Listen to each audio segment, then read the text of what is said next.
வணக்கம் ஃப்ரெண்ட்ஸ். இன்றைக்கி என்னன்னு பார்த்தீங்கன்னா, அதாவது நிறையா பிகினர்ஸ்க்கு வந்து மேட்டில் ஏறுறதுனா எப்படி ஏறணும், பள்ளத்தில் இறங்குறதுனா எப்படி இறங்கணும், இது எதுவுமே தெரியறதில்ல.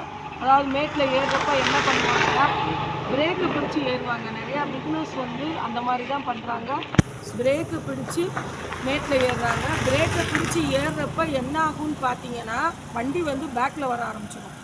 அப்போ வந்து ஒரு சிலர் என்ன பண்ணுறாங்கன்னா, அதிகமான ஆக்சிலேட்டர் கொடுத்துட்றாங்க. அதிகமான ஆக்சிலேட்டர் கொடுத்தீங்கன்னா உங்களால் வந்து ஏறவும் முடியாது. அதுக்கு மேலே போயிட்டீங்கன்னா உங்களை அறியாமலே அந்த பக்கம் வந்து ரொம்ப இதாகிடும். நிறையா பேர் அந்த மாதிரி தப்பும் பண்ணுறீங்க. இப்போ வந்து நம்ம வந்து மேட்டில் ஏறுற வீடியோ வந்து எப்படி போடுறதுன்றது தான் நம்ம வந்து இப்போ வந்து ஃபுல் வீடியோவாக போட போகிறோம். அது எப்படின்னு பார்த்தீங்கன்னா, அதாவது ஸ்டார்ட் பண்ணி ஆக்சிலேட்டர் கொடுக்குறோம். வந்து பிரேக் வந்து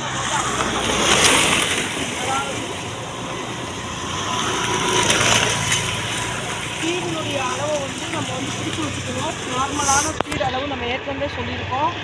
20, அதாவது இந்த ஸ்பீடாமீட்டரில் வந்து 20 செகண்ட்ஸ் அந்த ஸ்பீடை வந்து நம்ம வந்து வச்சுக்கணும். அதுக்கு மேலே ரொம்ப ஸ்பீடு பிரேக்கை வந்து நம்ம வந்து பிடிக்கக்கூடாது.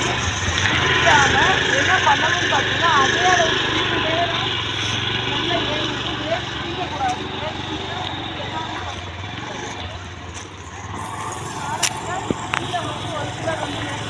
பிரேக்கை பிடிச்சிங்கன்னா வண்டி வந்து பேக் சைடு வந்துடும். இந்த தப்பு வந்து யாருமே பண்ணாதீங்க. அதாவது மேட்டில் ஏறுறப்ப நம்ம வந்து 20 அந்த அளவு வந்து ஸ்பீடு வச்சுக்கோங்க. வச்சுட்டு அதை வந்து பிடிச்சிக்கிட்டே தான் ஏறணும். நிறையா பேர் பிரேக்கை பிடிச்சிடுறாங்க. அந்த மாதிரி பிடிக்கக்கூடாது. பிடிக்காமல் அந்த லெவல் பிடிச்சிக்கிட்டே மேட்டில் ஏறிங்கன்னா ஏறிடும். ஏறி முடிச்சதுக்கப்புறம் பிரேக்லேருந்து கையெடுக்கணும். பிகினர்ஸ் வந்து நிறையா பேர் ஆக்சிலேட்டர் பிடிச்சி தான் பள்ளத்தில் இறங்குறாங்க. அந்த மாதிரி வந்து இறங்கணும்னு அவசியமே கிடையாது. ஸ்டார்ட் பண்ணி வச்சுக்கிட்டு கூட மெல்ல வந்து பிரேக்கை பிடிச்சிக்கோங்க. பிரேக்கை பிடிச்சி ஆக்சிலேட்டரே கொடுக்க தேவையில்லை. ஆக்சிலேட்டரே கொடுக்காமலே காலை மேலே தூக்கி வச்சுட்டிங்கன்னா வண்டி வந்து அதுவாகவே இறங்கும். நீங்கள் இறங்கினதுக்கப்புறம் ஆக்சிலேட்டர் கொடுத்தாலே போதுமானது. நிறையா பேர் வந்து ஆக்சிலேட்டர் பிடிச்சி இறங்கிடுறாங்க.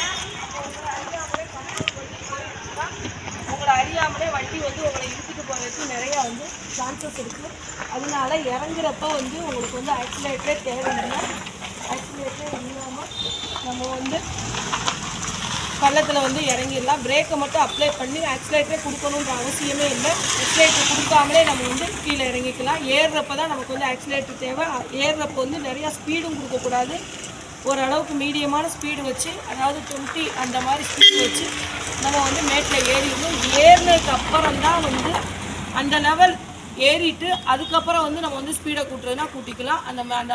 அதாவது இந்த மாதிரி உயரமானதில் வந்து ஏறுறப்ப நம்ம வந்து ஒரு லெவலான ஆக்சிலேட்டர் கொடுத்து தான் ஏறணும்.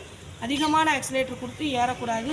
அதே மாதிரி இறங்குறப்ப பிரேக்கே அதாவது ஆக்சிலேட்டரே தேவையில்லை. பிரேக் மட்டும் நமக்கு போதுமானது.